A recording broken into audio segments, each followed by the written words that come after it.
Retrogram, revisiting TV futures from the past.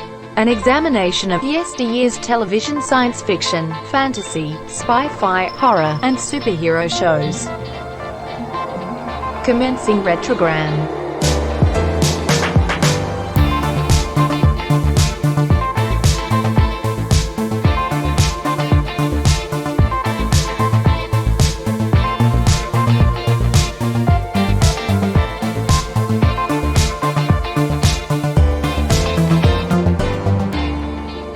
Retrogram number 8347. The day after, the day of the Doctor. The week of November 20th, 1983.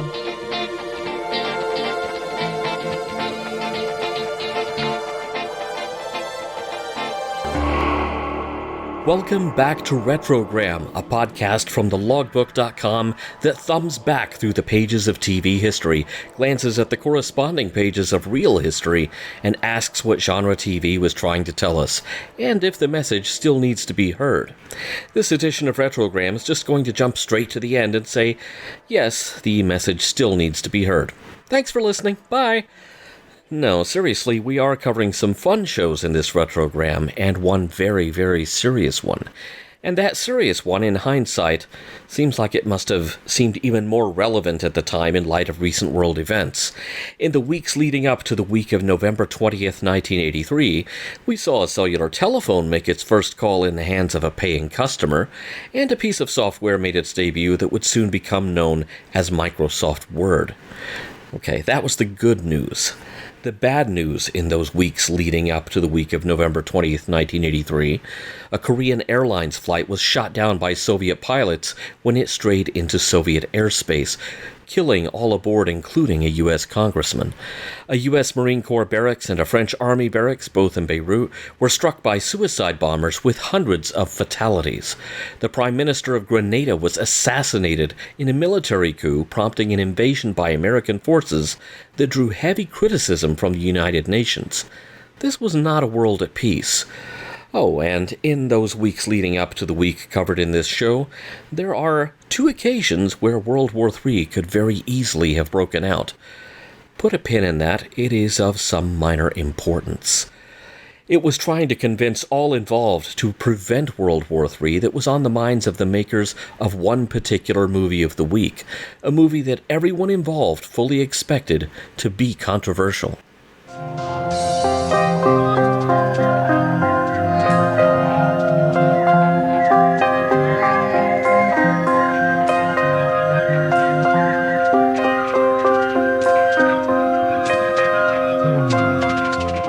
The Day After aired Sunday, November 20th, 1983 on ABC. September 1983, just another day on which the news is dominated by a series of Eastern European military exercises conducted by the Warsaw Pact nations, which sure smells like a real-life troop buildup.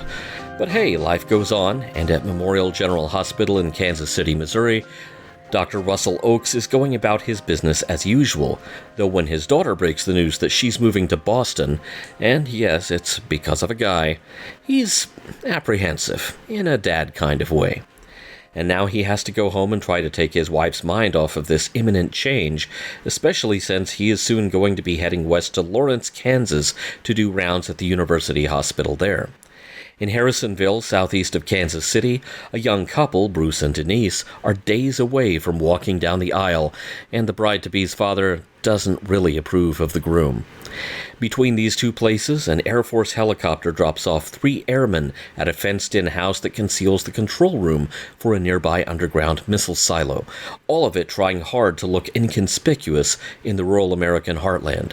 They're here to work on a nearby missile installation that isn't quite ready to fly. And on TV, the news keeps getting worse, culminating in a blockade of West Berlin by Eastern Bloc forces and prompting an armed response from NATO, which in turn prompts an even bigger response. Dr. Oakes has his ear to the news the whole time, and it just seems to him like it's all spiraling out of control.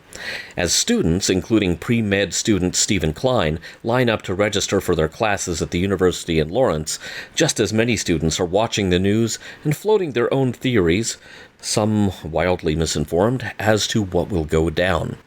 The emergency broadcast system sounds, urging residents in and around Kansas City to be ready to evacuate the city. Its proximity to all those missile silos in rural areas makes it a big target. People rush grocery stores, line up at payphones to call loved ones, and Klein decides he's going to try to hitch a ride back to Joplin to see his family. He'll get back to Lawrence before classes start, somehow. Time to pound the pavement in the meantime. Bruce, on his motorcycle, is just trying to get to the Dahlberg farm to make sure Denise is okay. Dr. Oak's 40-mile drive back to Kansas City is suspiciously easy. The lane of I-70 going into Kansas City is practically empty. It's the outbound lane that's choked with a traffic jam of people trying to evacuate the city. This is where everyone is when the missiles are launched, hurtling out of their silos and streaking across the sky. Whether this is the first strike or the response to an incoming first strike, the answer is just minutes away. An airburst over Kansas City instantly takes out the electrical grid and kills every vehicle engine on the ground. Stalled on the interstate, Dr. Oakes sees the first mushroom cloud on the horizon. He ducks down and lies across his passenger seat before the second, and the third, and the rest. Klein, who has only gotten from Lawrence to Harrisonville, dives into a vacant store to take cover. The Dahlbergs are relatively safe in their shelter, but their youngest was blinded by the flash. Bruce, on the other hand, was vaporized.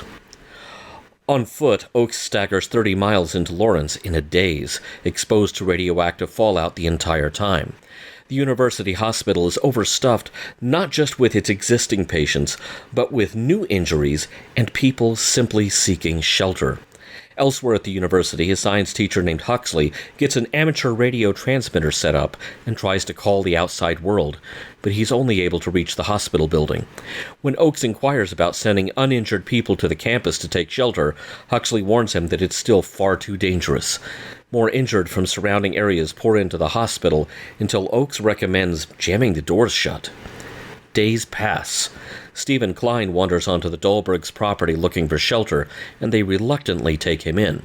When Denise loses her marbles and runs out of the house into contaminated air, Stephen brings her back to her family, but she's been severely exposed to fallout, and the effects begin showing themselves quickly as the days pass.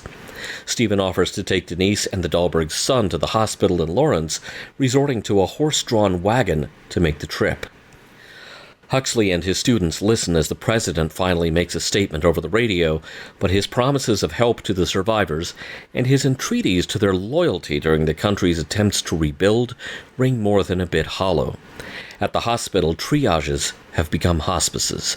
The bodies are piling up, and there's talk of digging mass graves on the outskirts of town. Cholera is almost certainly getting ready to be a problem. As Dr. Oakes tries to take all of this information in, he passes out. When he wakes up, he is no longer a doctor, but a patient whose hair is falling out, whose skin is pale, and whose injuries are not healing. He wants to go home and catches a ride into Kansas City with the next military vehicle headed that way. On the way, he sees bodies piling up in the streets, looters being rounded up and shot by firing squads, and just no sign of civilization as he knows it. But even in Kansas City, there's nothing left. Disoriented, Oakes sees a family sheltering under a makeshift tent in the rubble and accuses them of being on his property. Then he sinks to his knees, completely lost. The only comfort is kindness quietly offered by the people he was just trying to threaten. It's no way to live, and it sure as hell isn't a proper way to die. The movie ends with the following words on the screen. The catastrophic events you have just witnessed are, in all likelihood, less severe than the destruction that would actually occur in the event of a full nuclear strike against the United States. It is hoped that the images of this film will inspire the nations of this earth, their peoples and leaders, to find the means to avert that fateful day.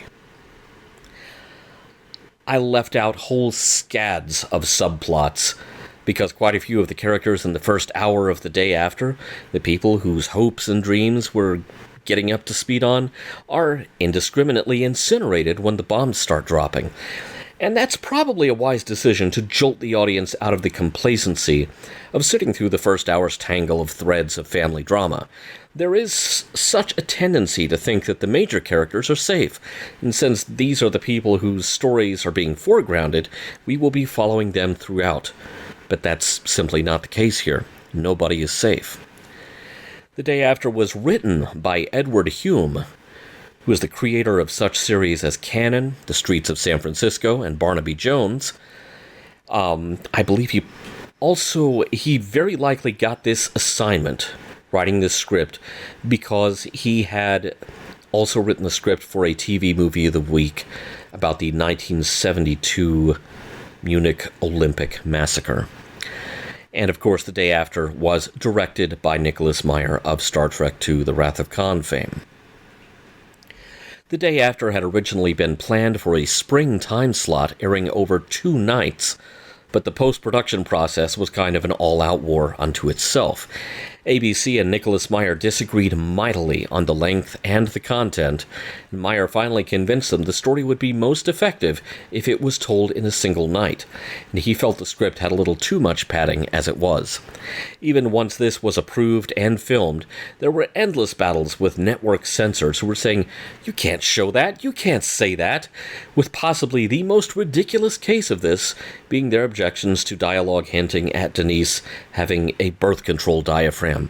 Okay, you can nuke the heartland of the United States, but birth control? Absolutely not.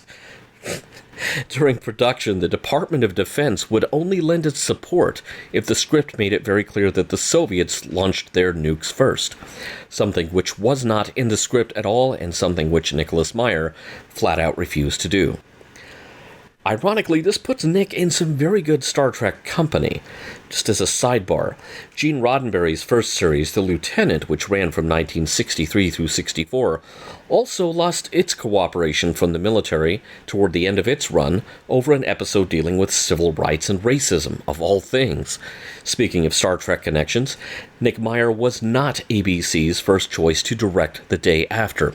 It was originally to be directed by Robert Butler, who had directed the first Star Trek pilot episode, The Cage, until the internal battles over the development of the movie's script ran so long that Butler left the production so he could focus on other work that he had already booked.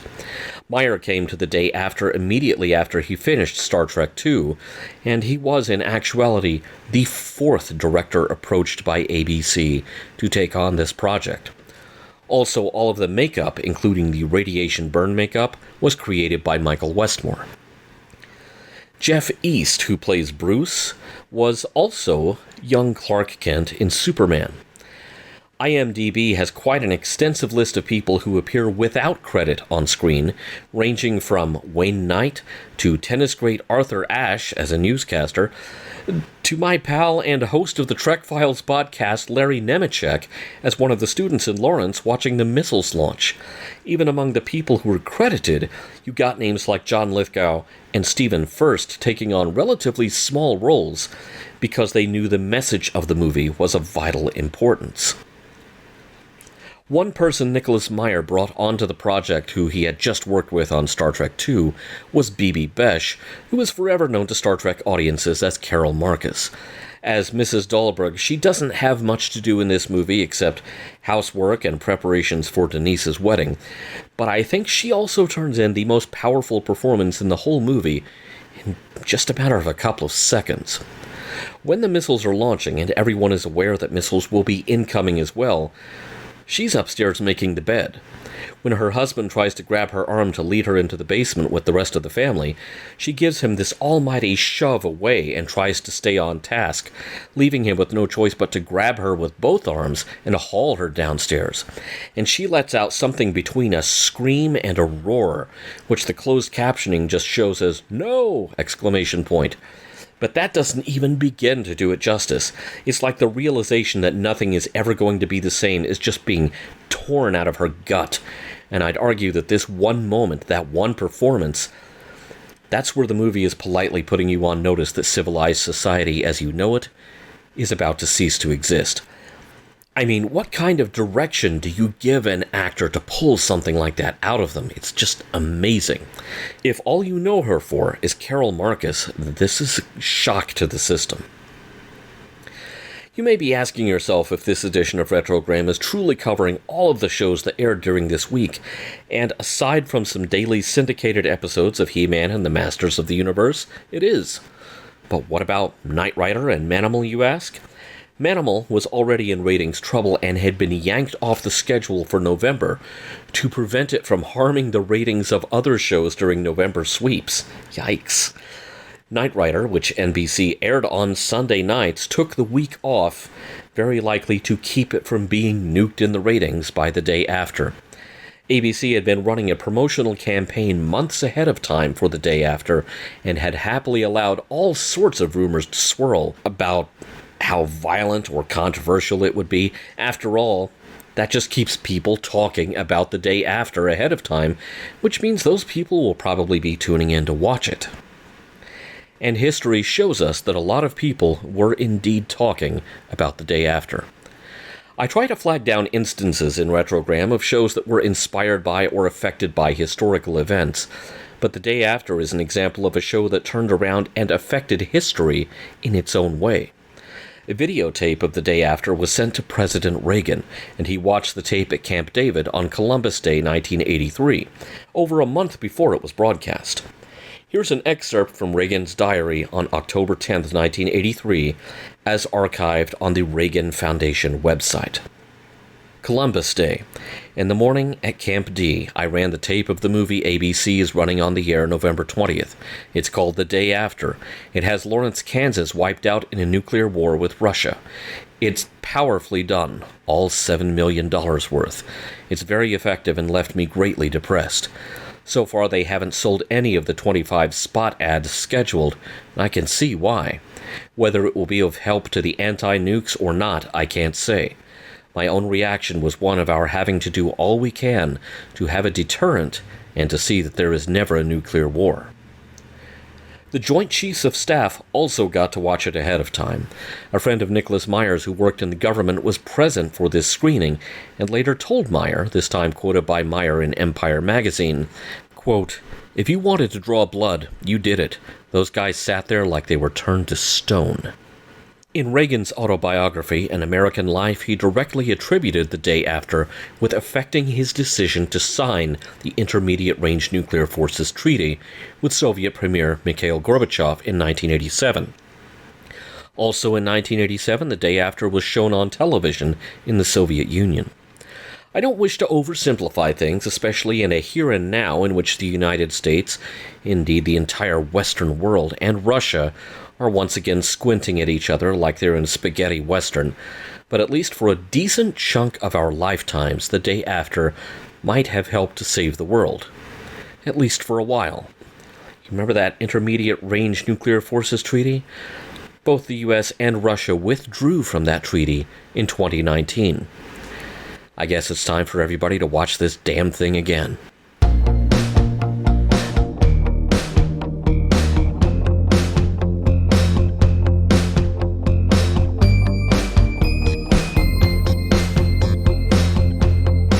Hawks, Season 1, Episode 11, The Gun, aired in the UK Sunday, November 20th, 1983 on ITV Central.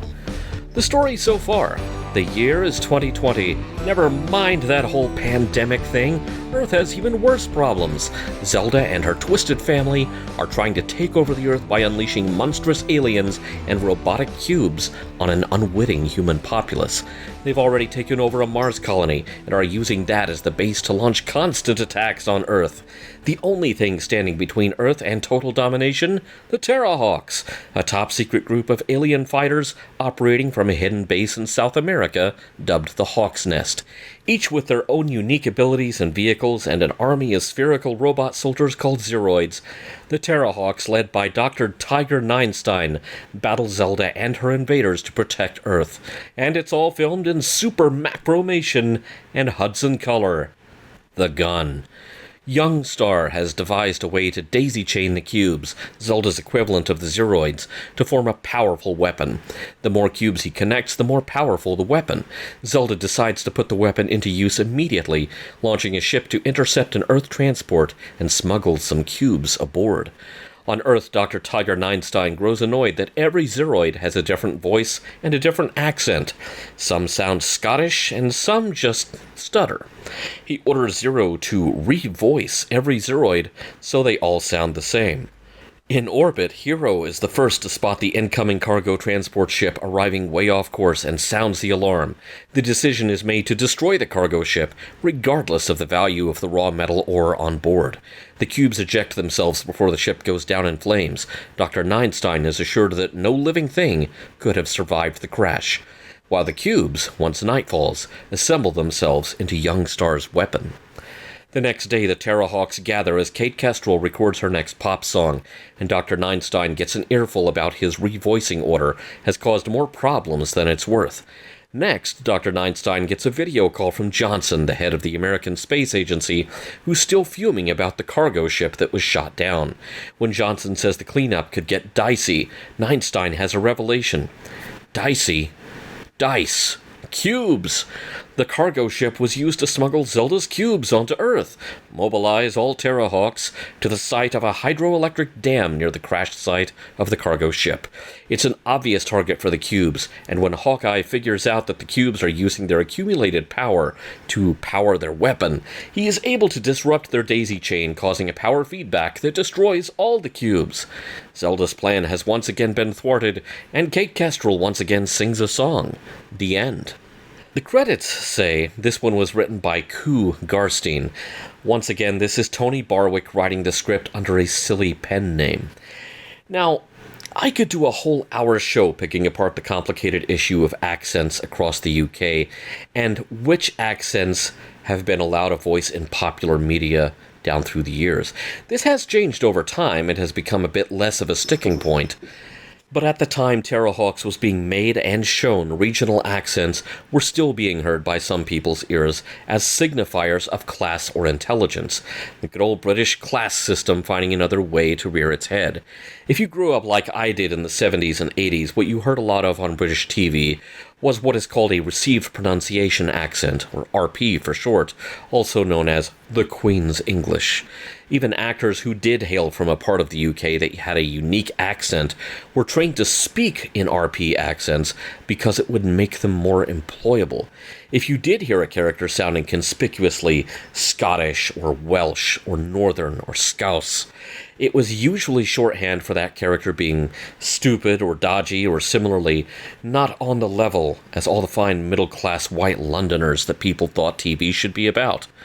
There was eventually a backlash, of course. Honestly, I think the ubiquity of the Beatles may have started the landslide, whether they get credit for that or not. And slowly, the grip of RP has loosened somewhat.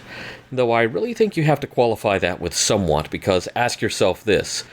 When he's playing Doctor Who, is David Tennant doing a Cockney accent that is now considered acceptably close to RP? Or is he speaking with his normal Scottish accent? Deep down, I'm not sure if this episode of Terrahawks is making light of that issue, or if it's presenting a kind of watered down for the kiddos criticism of this element of the class system. If it is a criticism designed to get the audience thinking about it, is it successful in that department? Jury's out. You gotta love that signature illusion of the early 80s. Those two metal rings joined at an angle connected to a turntable, which gives the illusion that both rings are rotating and defying gravity. A couple of years later, the same illusion would be part of the Ronnie's TARDIS in Doctor Who. The illusion had already been used to great effect in Superman and Superman 2, where the two whirling rings were apparently what was confining Zod and his fellow conspirators prior to their being placed in the Phantom Zone. This is not the strongest episode of Terrahawks I've ever seen, not by a long shot. Granted, the show always has a mere 25 minutes to try to tell a complete story, but The Gun just seems like a script where everyone dried up on ideas all at once. There are so many lengthy miniature model scenes that it feels like the special effects technicians are having to tap dance madly to fill out the running time of the episode because the script and dialogue alone were not going to accomplish that. Ditto the very long scenes of Kate Kestrel's concert. I know that over the course of a season or two, you jam enough of these songs into the show, you get a soundtrack album that you can sell, but it completely kills the pacing on this episode. I think the part that just made me scrunch up my face and say, "What?" was the whole idea that someone saying something was dicey would set off this huge leap of logic for Dr. Neinstein. Dicey, dice, cubes, that's it, cubes! Sadly, this episode is a lightweight, even by Terrahawk's standards. Do you know what would make a lot more sense than robots with funny stereotypical accents? How about pausing for a word from our sponsors?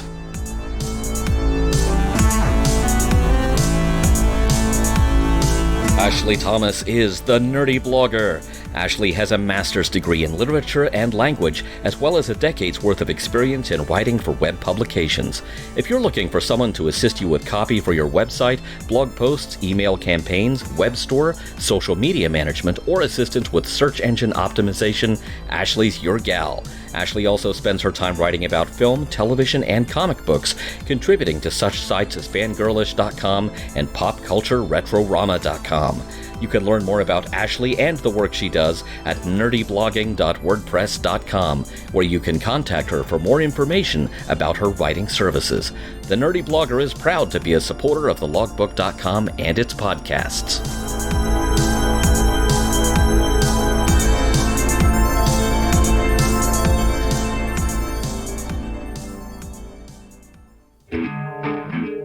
John Billingsley, Phil Phlox. Join dozens of Star Trek celebrities for 8 hours of interviews, panels, performances, and general Trek wallow, all in support of the Hollywood Food Coalition, hofoco.org. Check us out, helping people in need for almost 40 years. Trek Talks 2 kicks off 10 a.m. Pacific, 1 p.m. Eastern, January 14, 2023. Stay hep at trektalks.net. Live long and mark your calendars.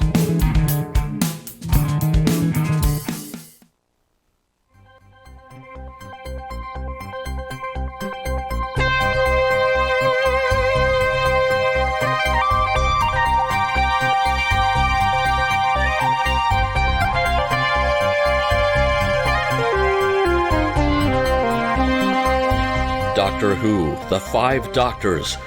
The world premiere on Wednesday, November 23rd, 1983 on PBS in America. Yeah, that's right. It was not shown until the 25th in the UK. The story so far. The Doctor is a Time Lord on the run from his home planet Gallifrey and his people, the Time Lords.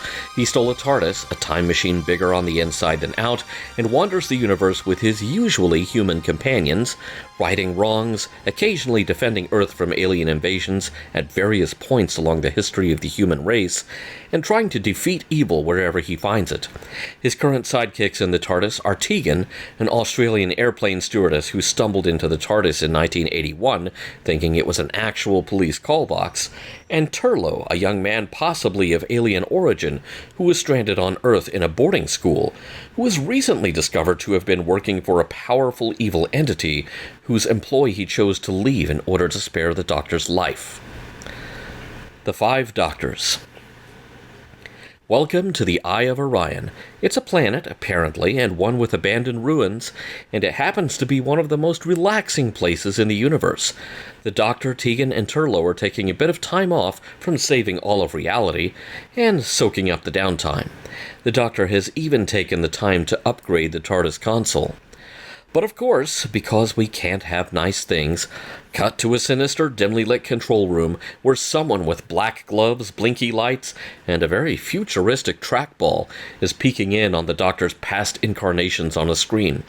He dispatches a triangular time scoop to snatch the First Doctor out of history and turn him into something that looks an awful lot like an Eaglemoss figurine. Oh no, is this where all the Eaglemoss Doctor Who figurines come from? That's disturbing. But not as disturbing as the fact that the Fifth Doctor feels it pretty hard when his past self is plucked out of time. Cut to the unit class reunion. Brigadier Lethbridge Stewart, retired, is looking forward to seeing some old faces he hasn't seen in quite some time, though his successor, Colonel Crichton, admits that there was one key person from the Brigadier's time in charge of unit who they could not track down to send an invite. Guess who? And guess who just showed up at the reception desk, completely bewildering some poor corporal who doesn't realize that when it comes to unit, a strange little man showing up and calling himself the Doctor is a perfectly normal thing. And so is the second Doctor randomly throwing shade at random authority figures. After meeting Colonel Crichton, the Doctor quips that his replacement was pretty unpromising too. That's the Brigadier's cue to escort the Doctor outside for a walk before any further pleasantries are exchanged.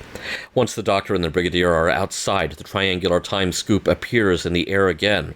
Despite the Brigadier's protest that he's getting too old for this, the Doctor falls back on a very tried and true piece of advice. When I say run, run. But there's no running from the time scoop. Eaglemoss strikes again. I really should have done this show when they were still in business. They could have sponsored this one. At the Eye of Orion, the fifth Doctor again feels his second incarnation being removed from time. For the record, it's not a great feeling. You should ask your doctor if losing past incarnations of the Doctor is right for you. In the dimly lit control room in an unknown location, 2 more figures are pulled out of the monitor and placed on the game board. Cut to the third Doctor driving down a country road in his trusty yellow open-seat roadster Bessie, when he too glimpses the time scoop in the sky. He does a bit of daring driving to evade it, but then the time scoop drops down on top of him. Both the Doctor and his car disappear. The fifth Doctor tells his companions that something is very certainly wrong and asks them to help him back to the TARDIS. The situation is desperate enough that he needs to try to contact his previous incarnations. Elsewhere in time, it's another day in the life of an investigative reporter for Sarah Jane Smith, except that K9 warns her not to venture out. He senses danger, though he really can't describe what kind of danger, other than that the Doctor is somehow involved. But that's not enough to keep her from her work. The fourth Doctor and Romana are on a boating trip until they too are scooped out of time, but this time something's gone wrong. As much emotion as you can gauge from a black-gloved hand, whoever's plucking the Doctors out of time is not happy with the result. The fourth Doctor and Romana are trapped in the monitor, never to get their own Eaglemoss figurines. In the TARDIS, the Doctor has started his time machine on course and promptly passes out. On Earth again, Sarah Jane is the next victim of the time scoop. Her figurine is placed next to that of the third Doctor. Back to the TARDIS, the Doctor is now physically fading away, as in becoming almost fully transparent. He hasn't regained consciousness, but wherever he programmed the TARDIS to go, it has arrived. And when Turlough turns on the screen to see what's outside, a dark, menacing tower is visible. I mean, of course it would be dark and menacing. And in the mysterious control room, that black-gloved hand places figurines of the fifth Doctor, Tegan, and Turlough on the board. Man, whoever this is, I hope they have, both hands, because we just keep seeing the one. And hey, with all of the Doctors apparently trapped, it's crisis time on Gallifrey, where the inner circle of the High Council of the Time Lords is in emergency session. Whatever's going on is an emergency for them, too. Enough of an emergency that they've resorted to calling in the Doctor's arch-enemy and fellow renegade Time Lord, the Master. If he does their bidding, they can offer him a whole new cycle of regenerations. And their bidding? Go and rescue the Doctor.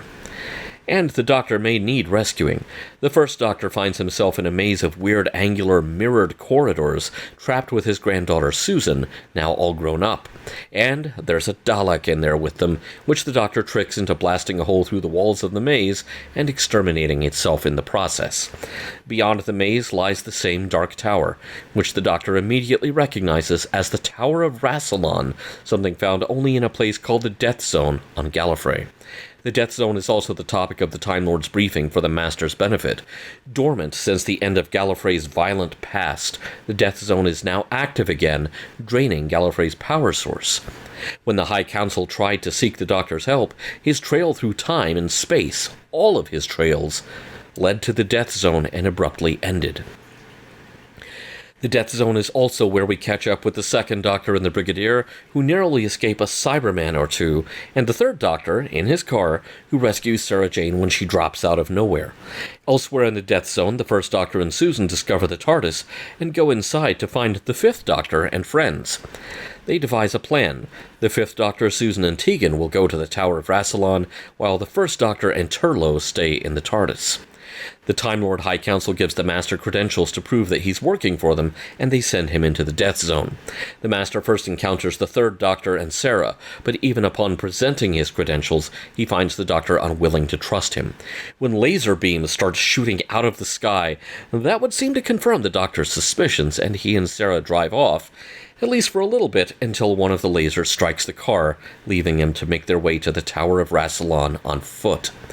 The Fifth Doctor and his party are the next ones to run into the Master, and for the second time in one day, he is unable to convince the Doctor he's here to help, even after showing the Doctor the recall device that could take them back to the Time Lords. Cybermen ambush both of them, and the Doctor warns Susan and Tegan get back to the TARDIS without him. The Cybermen start blasting, and the Master is brought down by a ricocheting piece of rock. The Doctor grabs the recall device and beams himself back to the Time Lord capital, leaving the Master to face his fate. Susan twists her ankle on her way back to the TARDIS, but she and Tegan make it back safely. The First Doctor and Tegan set out to complete the trip to the Tower. Turlough and the injured Susan stay in the TARDIS. In the Time Lord capital, the Doctor doubts the claim that some outside attacker has activated the Death Zone. It has to be someone on the inside, and as proof, the Doctor opens up the recall device to show that it had a homing beacon designed to make the Master easy for the Cybermen to find. And since the Time Lords expected the Master to find the Doctor, this would make it easier for anyone who picked up on the homing signal to kill them both. It was a setup. Borusa, the Time Lord President, pins the blame on the Castellan, the Time Lord Chief of Security. A search of the Castellan's quarters reveals that he, or at least his quarters, were in possession of forbidden knowledge from the time of Rassilon. Borusa orders his interrogation, but when the Castellan resists, he's shot down by the guards. Well, that was all wrapped up very neatly. The Master offers to help the Cybermen. The Third Doctor and Sarah run into a Rastan warrior robot programmed to kill at the slightest movement of its prey, though they are saved, quite accidentally, by a platoon of Cybermen who try unsuccessfully to overpower the robot. The Second Doctor and the Brigadier are attacked by a Yeti in one of the passages and narrowly escape, finding an entrance to the tower, into the tomb of Rassilon. The First Doctor and Tegan walk right in the front door of the tower, finding a checkerboard-like pattern on the floor. It's so conspicuous the Doctor assumes it's a trap, and he's right. He and Tegan hide as the Master escorts the Cybermen into the tower, but when they try to cross the checkerboard, they discover only too late that the Master has led them into a trap, one which he is able to just walk across. He drops a clue to the First Doctor, allowing him and Tegan to follow. The Third Doctor and Sarah also enter the tower. They encounter ghostly visions of the Doctor's past companions, but the Doctor realizes that all is not as it seems. Elsewhere in the tower, the Second Doctor and the Brigadier encounter similar apparitions of Jamie and Zoe, that Doctor's companions, which similarly prove to be mere ghosts from the past. The First, Second, and Third Doctors and companions converge upon the tomb of Rassilon, and even the TARDIS arrives with Turlough and Susan aboard, having escaped an attempt by the Cybermen to blast their way inside. Inscriptions on a stone column make it clear that this is where Rassilon is entombed, and having come all this way and survived the dangers of the Death Zone, whoever takes the ring from the hand of Rassilon's body will have immortality. But there's also a cryptic statement: he who loses shall win, and he who wins shall lose. From the shadows emerges the Master, who intends to claim immortality for himself after killing each Doctor in turn, though his plan is cut short when the Brigadier, who immediately recognizes him, catches him by surprise and knocks him out cold. It's just not a good day to be the Master. It never is. In the Time Lord's capital, the Doctor finds his every attempt to return to the Death Zone to help his past selves is being blocked. He's all but under house arrest. Worse yet, when he tries to file a protest with President Borusa is nowhere to be found. The Doctor advises the guards they'd better search for the President, but he is still not allowed to leave the Council chambers. He searches for hidden doors behind every curtain, behind a picture of Rassilon playing the harp, a picture which is hung right in front of the harp shown in the picture, a picture which is so clear that the Doctor can read the sheet music. Surely that's not the key, except that it is. The section of the wall containing the painting slides open, revealing the dimly lit control room. Presiding over the game of Rassilon is none other than Borusa himself. He's been president for a long time, but he's about to be term limited. He wants to claim immortality and be the president forever. Hey, he probably just wants to make Gallifrey great again. He's wearing the coronet of Rassilon, which amplifies his willpower enough that the Fifth Doctor follows him, zombie-like, to transport to the tomb of Rassilon. Borusa tries to exert his authority over the other Doctors, but they turn the tables on him, using their combined willpower to free the Fifth Doctor from Borusa's mind control. A face appears over the body of Rassilon, the face of Rassilon himself. Borusa steps forward to claim immortality. Rassilon gives him every chance to rethink that decision. You know, the usual, you want to phone a friend, ask the audience, is that your final answer? You really want some of this sweet immortality? Yes, but hey, let's ask the doctors anyway. Do they think Borusa has earned immortality? The 5th, 2nd, and 3rd doctors say he hasn't. But the 1st doctor disagrees. Borusa should totally have immortality. Borusa puts the ring on his own finger. Rassilon says that Borusa is the latest in a line of Time Lords who have ventured into the tomb to become immortal, and just like them, he will get the reward he has earned. That's when we notice that the base of Rassilon's final resting place has the stone carvings of past Time Lords, as well as an open space for one more. Borusa wins, but Borusa loses. Borusa vanishes. The ring reappears on Rassilon's hand. Borusa's face takes its place in the open slot, immortalized as a face carved in stone, only his eyes still moving helplessly to witness the passage of time. Betty wishes he hadn't done that. Rassilon asks the doctors if they want to be immortal, but hey, they're time travelers. They undoubtedly know that Big Finish Productions is going to be a thing. They don't need Rassilon's immortality. The doctors, including the 4th Doctor, return to their own places in time and space with their companions, but not before more Time Lords arrive, informing the Doctor that with Borusa having basically deposed himself, the Doctor should take charge and be the new president. To put it politely, the Doctor doesn't want the job, but he says something about traveling back to the capital in his TARDIS, probably taking the long way around. The end. This edition of Retrogram seems to be devoted to shows that had an absolutely crazy development curve. Maybe it didn't take quite as torturous a journey as The Day After, but as the 20th anniversary special, The Five Doctors was in the works longer than most typical Doctor Who stories, and went through changes of writer, plotline, and cast that are real doozies. For starters, considered by many to be the dean of classic-era Doctor Who writers, Robert Holmes was originally asked to write The Five Doctors. Holmes had written such stories as Spearhead from Space, which introduced John Pertwee's Doctor, Terror of the Autons, which introduced the Master, The Time Warrior, which debuted the Sontarans, The Ark in Space, Pyramids of Mars, The Brain of Morbius, The Deadly Assassin, The Talons of Wang Chiang, The Rebos Operation, and more.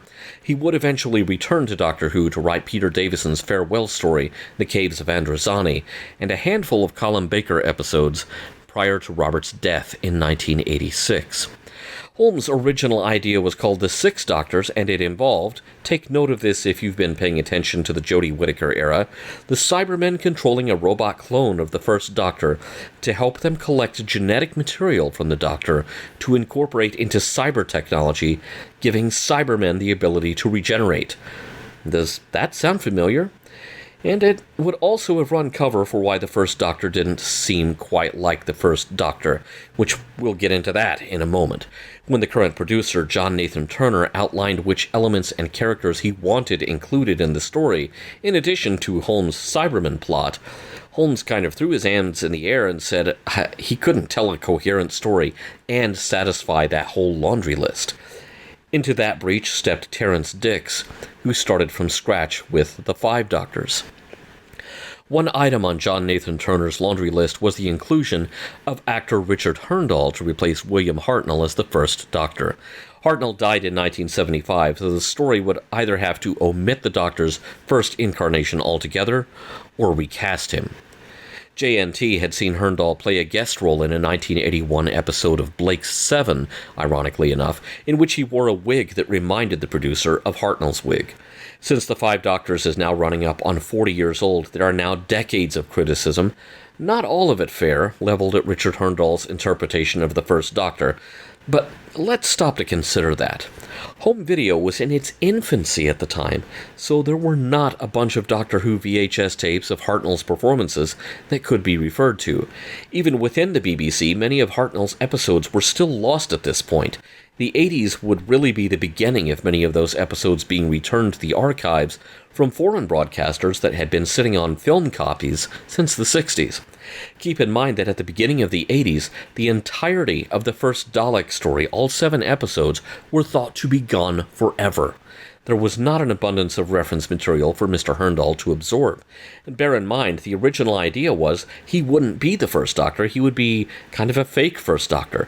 So it wasn't considered necessary for him to be exactly like William Hartnell.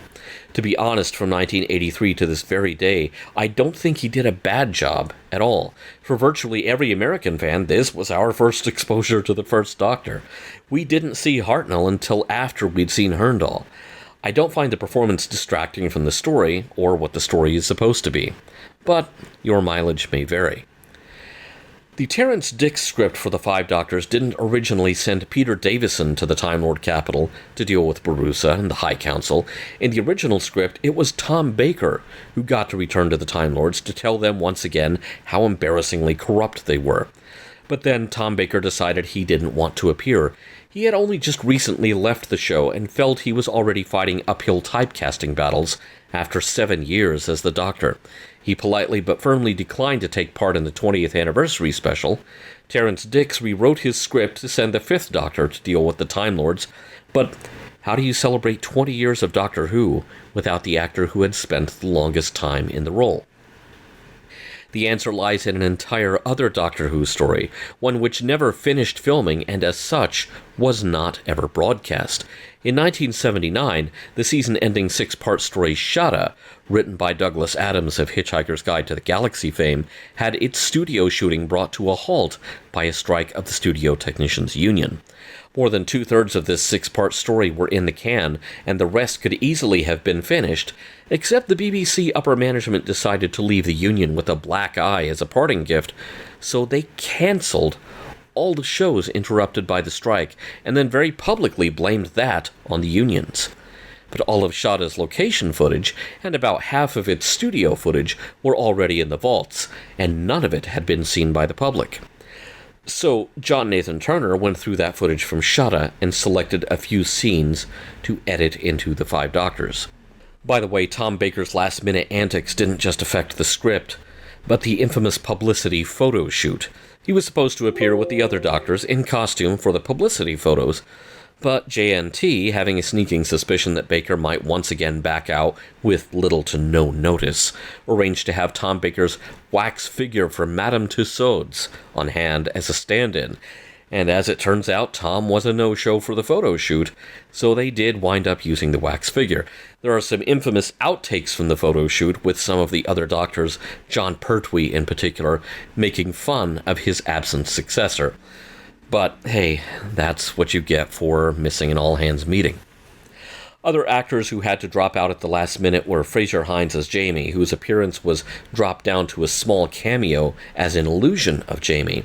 Jamie's lines were then rewritten for Victoria, but then Deborah Watling wasn't available, so the second Doctor's sidekick in the final script was the Brigadier.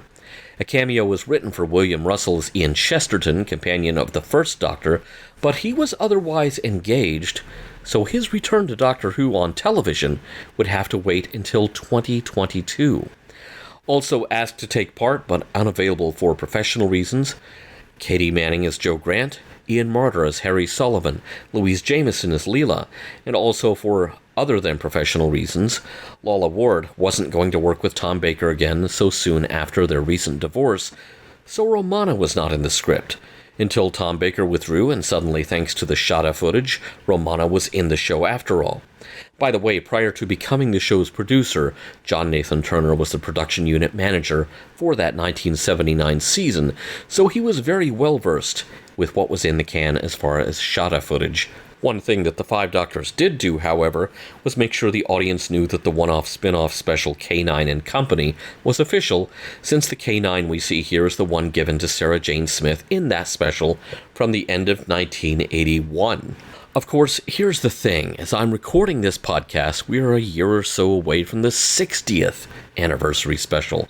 Time Lord mythology, which inevitably crops up with all of the big round number Doctor Who anniversary specials, has been adjusted again, readjusted, and adjusted for inflation. Does the Five Doctors really hold up? Despite everything working against it, it really does. You think about all the obstacles the Five Doctors had to overcome from a production standpoint. If it wasn't an all-important big round number anniversary episode, it probably would have been scrapped and replaced by something simpler and easier to produce. But no, this was the 20th anniversary show, and all the marbles were in play. It was multiple doctors or nothing. And for it to be as entertaining as it is, despite all of the problems it encountered on the way, it didn't just succeed, it set the bar for future episodes, future anniversary episodes, to at least meet, if not try to exceed. Think of the 50th anniversary special, or the special that aired just recently as I record this for Jodie Whittaker's last adventure, featuring, stop me if you've heard this one before, every living original series Doctor except Tom Baker, plus an actor filling in for William Hartnell. I mean, it's almost like this episode set some new traditions in motion. As for the Five Doctors having an American premiere, it was used as a pledge break special by PBS, where in the UK, it was intended to go out on November 23rd until the BBC decided that the Five Doctors would be the centerpiece of that year's Children in Need telethon, which meant holding it until November 25th. And yes, if you're wondering if fans in the UK were baring their teeth over this decision, yes, they were, for quite some time.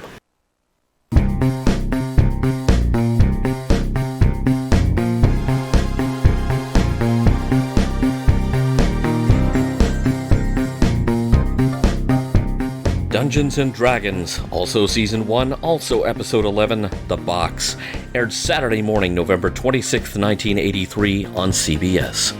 The story so far. It all started when a group of kids decided to try out the Dungeons & Dragons roller coaster ride at the local amusement park because, at the height of the satanic panic, when you could be forgiven for thinking that D&D stood for Dungeons and Dudes Doing Devilish Deeds on Donahue, of course these rides were all over the place.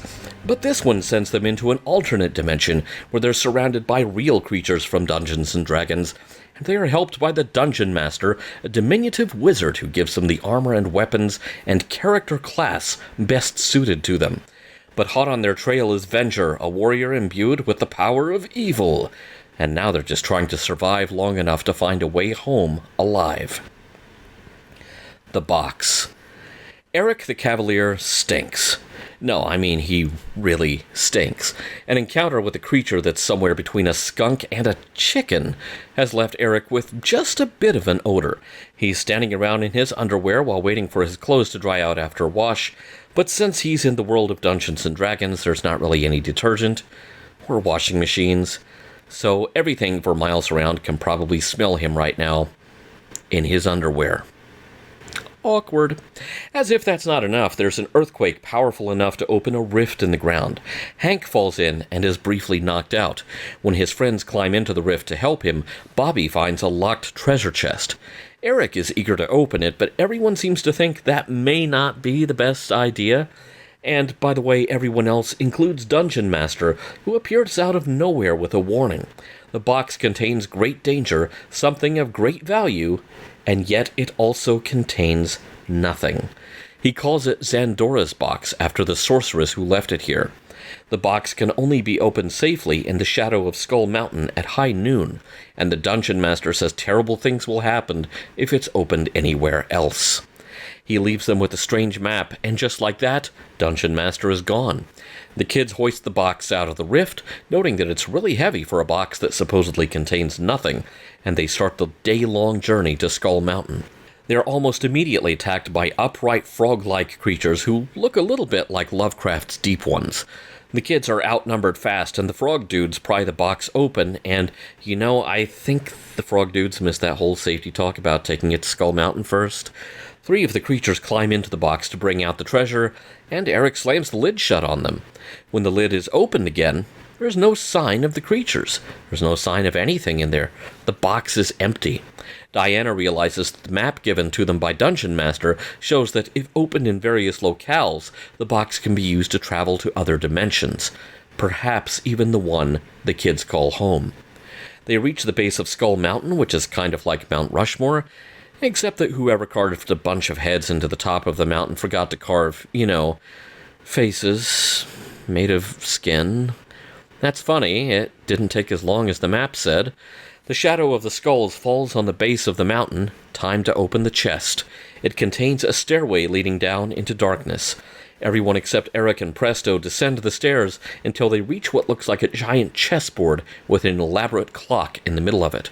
When the clock strikes, the black squares disappear, and they all fall through. They catch themselves by grabbing the cage-like walls of the tunnel they're falling into, and they're greeted by the arrival of what looks like a very hungry giant wasp. Hearing the screams coming from the chest, Presto starts making his way down to help. When Eric realizes this means he'll be guarding the chest alone, he follows Presto, only to see one of Venger's shadow demons close the lid of the chest. The stairs disintegrate, and Presto and Eric plunge into the same predicament as their friends. With a little bit of Presto's magic and Hank's heroics, everyone emerges from the chest safe and sound, where Dungeon Master is waiting to point out they hadn't actually reached Skull Mountain. It was an illusion cast by Venger. After the day of grueling travel that they were expecting, the real Skull Mountain is in sight. When its shadow falls on the chest, they open it, and out pops Zandora the Sorceress. Diana asks if she can send the kids home, and Zandora says she can. But first, she casts a spell to zap the box and the kids to the top of a dangerous precipice. From this location, the chest will get them home. Uni, the baby unicorn, must stay behind in Zandora's care, and after a tearful farewell, Bobby joins the others in climbing down another staircase, one that falls apart as the precipice outside crumbles. The kids fall into another void, only to land in the roller coaster car, the one that first brought them here? Outside the chest, Venger arrives. Zandora tries to fend him off, but Venger flies into the open chest to follow his prey. The kids come to a safe landing in the amusement park. They've made it home. But Venger has followed, seeking their magical weapons which do not protect them in their own dimension. Not only do the kids decide to return, they allow Venger back through, otherwise he'll destroy their world. Zandora pulls a fast one on Venger and sends him into yet another dimension, and then closes and moves the chest. I'm sure that's the last we've seen of Venger. Until next week. The end. Okay, so not one of these people floated the idea that the chest might be a mimic?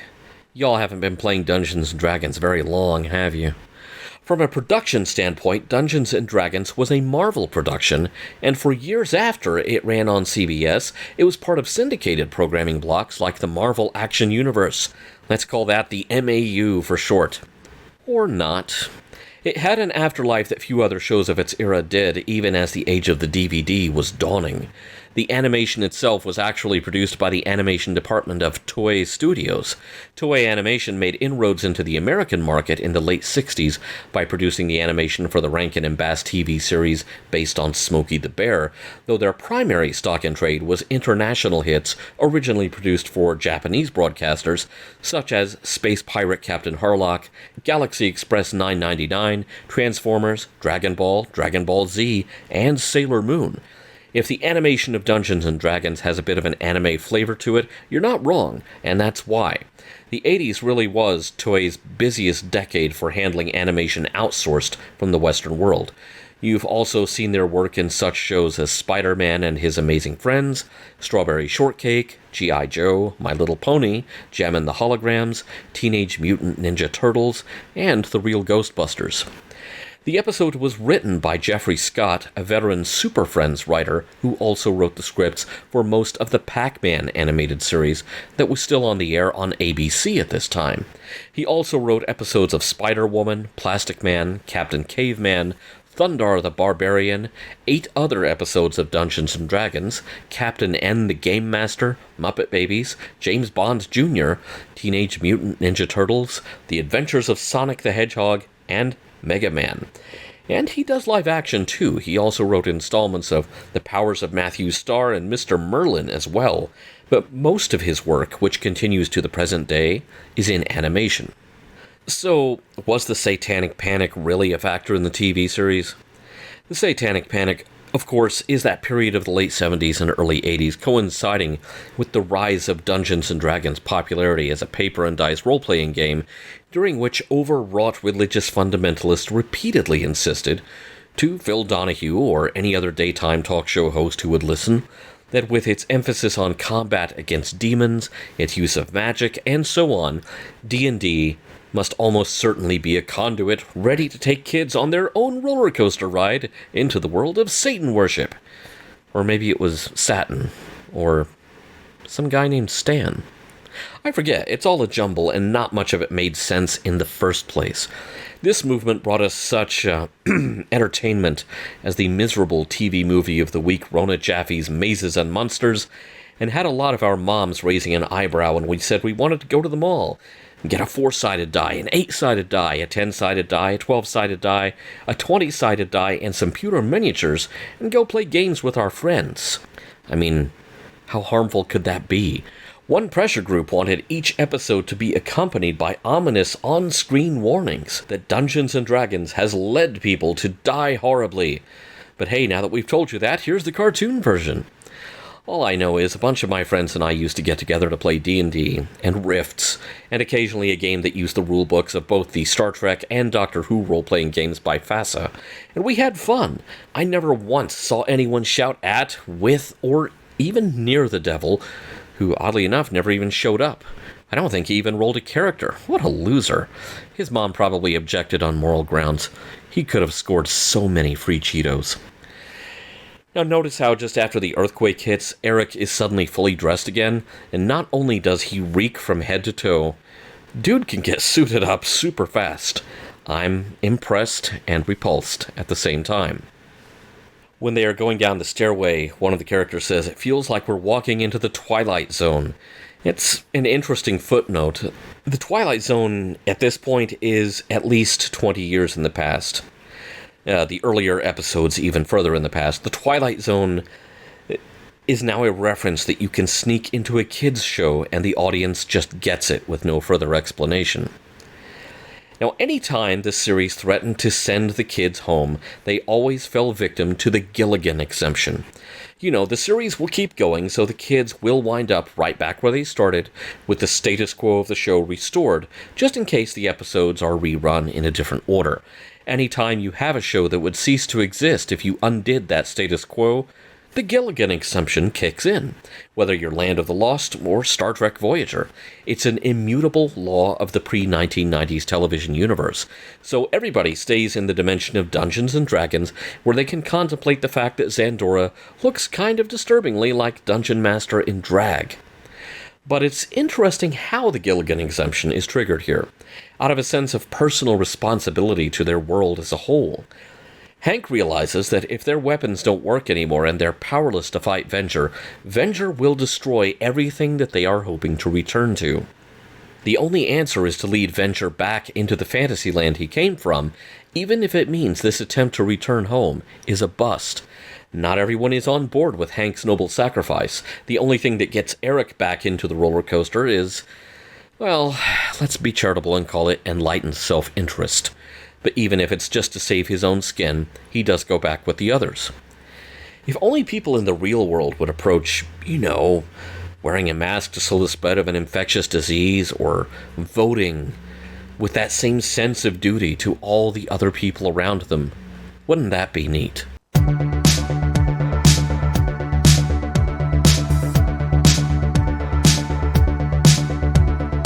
If we learn anything from the shows that aired the week of November 20th, 1983, I suppose that lesson is that not every show is going to be something of earth-shattering importance. But let's think back to some of the other things happening around this time in 1983. Just a couple of weeks earlier, from November 7th through 11th, 1983, NATO conducted an annual wargame exercise called Able Archer, basically a simulated exercise for a scenario that could lead to the deployment of nuclear weapons. World War III.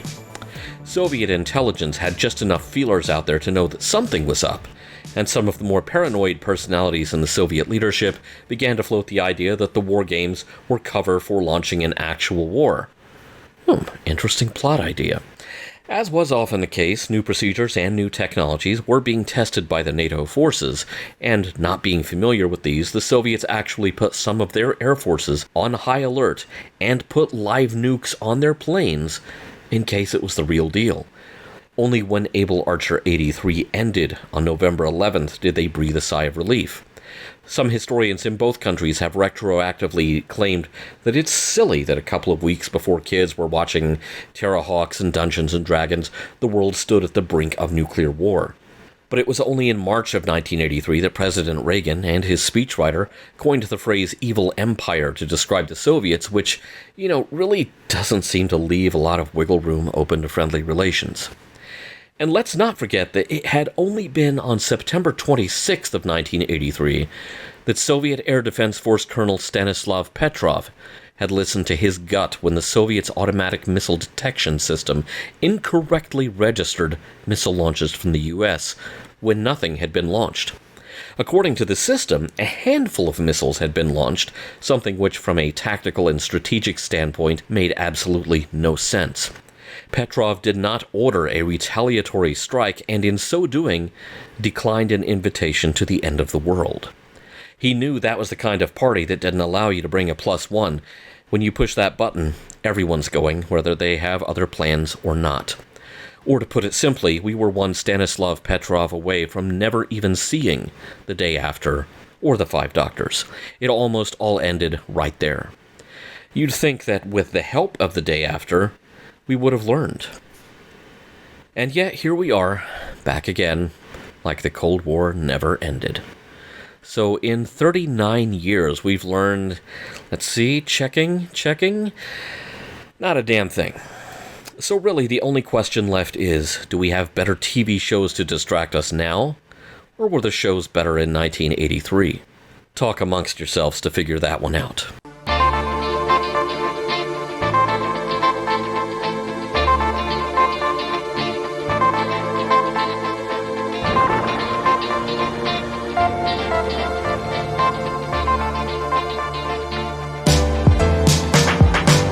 The Retrogram podcast was created, researched, written, and hosted by Earl Green.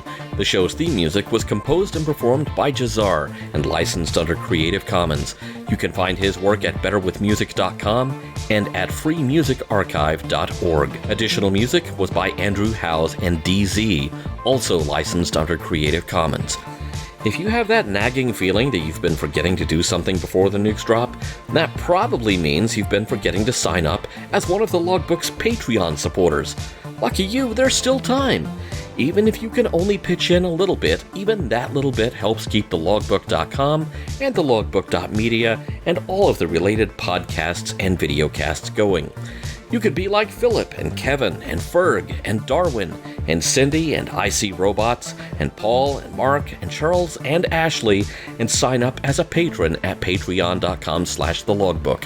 You get show notes, occasional outtakes, and other fun stuff. And of course, there's the Discord. And if you're not a fan of Patreon, here's something cool. The same patron tiers are available for ongoing memberships at ko-fi.com. You can also use Ko-fi, that's the aforementioned ko-fi.com, if you just want to throw us a one-time donation. You can also support the site by buying t-shirts, mugs, and even non-medical grade face masks and other goodies from our store at thelogbook.redbubble.com. And if you want to sign up for Paramount Plus and catch up on all the new Star Trek, and there's a lot of it, you can sign up for a free week through the links on our site. If you decide to stay as a subscriber, that helps the Logbook out a lot. Thanks for listening as always. Retrogram is a production of thelogbook.com.